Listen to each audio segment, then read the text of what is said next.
Hey guys, welcome back to Firewood on the Hill. This is Matt. If you haven't been here, welcome. If you've been here before, thanks for coming back. Today we got a load of some maple today from the tree service. Nice little score here. So what I'm gonna do today is I'm gonna bucket up using my new Stihl 462. The reason I choose, cutting wood over stacking today is because I don't have much room in our wood yard, and I have to always make room for the next load to be dropped, otherwise these guys won't come back. So I'll show you what I mean by that. So if you can see behind me, I really only have like 3 feet left in the yard right here to dump anything really. I have this over here which I need to stack, but their easiest convenient place to drop a load is right where that load is dropped right there. So what I'm gonna do today is I'm gonna bucket up so I can push it towards the back. That way there's room for another load tomorrow. Yeah, that's it. So let's get to bucking.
All right, guys, so I just bucked up all this I got in today.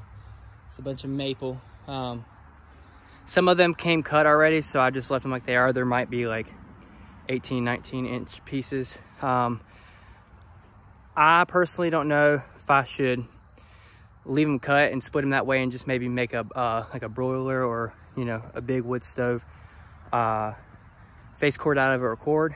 Y'all let me know what y'all think in the comments. The reason I don't want to cut down to 16 inches because I feel like I'm just wasting those 2-3 inches of wood when I could keep them and maybe just put it in like a broiler package or something like that. But I'm still on the fence about it. I don't know, because I see a lot of these big guys on YouTube. They're cutting them down to 16-inch size because that's what they want. That's what works best. But I'm thinking like how can I conserve as much wood as possible and give it to the customer. But yeah, y'all just let me know what you think about that. My next process is to push it to the back as far as I can so that I can clear all this space out right here for the next load that I can get. You know, I never know when they're coming. They don't message me because I told them just bring it when you can. I don't want to inconvenience them. And it just seems like it works best that way. So yeah, we're gonna hopefully get some more wood soon. I had a guy message me about some wood, but we'll see about that. Over here, I have a bunch of wood that I split on the last truckload that I got. Still have to stack it, so that will probably be in the next video. Thanks for watching. Make sure you like, subscribe, and we'll see you next time.